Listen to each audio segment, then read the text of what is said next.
Hi, Nick Petrack. I'm the Fire Staff Officer for the Superior and Chippewa National Forests. And the question had come up about the Forest Service and other land management agencies looking towards campfire restrictions. So with above normal temperatures and below normal snowpack, what we've seen since the fall is we continually assess our fire conditions on a daily basis. Twice a week, we're meeting with our partners to look at current conditions, extended forecasts, the abundance of resources that we have in the state, where everybody's being mobilized, and the amount of fire activity that's happening in the whole entire state of Minnesota. At this time, there isn't a plan to put a campfire ban on. That's something that we take very seriously and assess these conditions. We approach it on a collaboration effort with other agencies. So as conditions continue to dry out through the month of March and April and into May, that's something that we'll reassess. If we weren't to get any moisture in the next month and a half, it would be pretty much safe to say that we'll have some kind of campfire restrictions. But again, we don't want to make that prediction until we have to. We understand the importance of recreating in the forest, and campfires is a part of that. But we do need to have a good fire safety message as we move into fire season for the spring of 2024.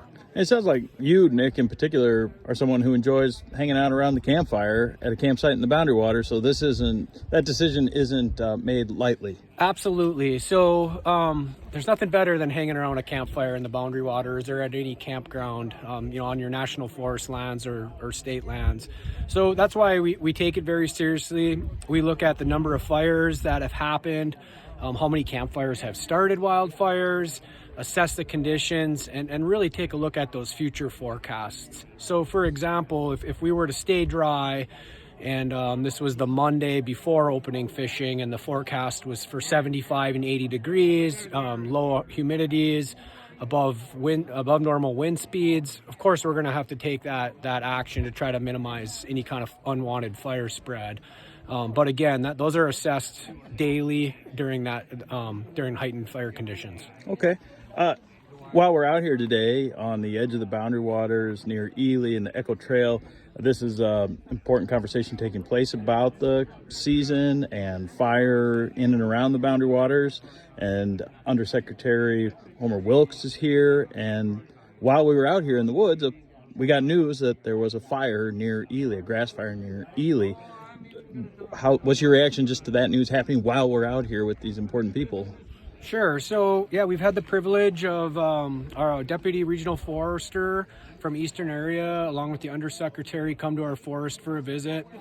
Part of the visit was just to make sure that and understand all the work that we've done with our cooperators, the wildfire risk potential, and the collaboration process amongst land management agencies.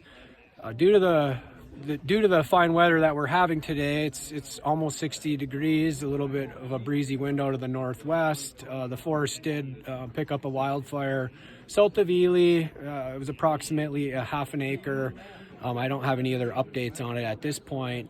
But throughout the state of Minnesota, there has been increased fire activity in the last 2 weeks. It's approximately 4,000 acres has burned year to date, mostly in the central and southern part of the state. But as conditions dry out, we'll see wildfire potential move towards the Superior National Forest.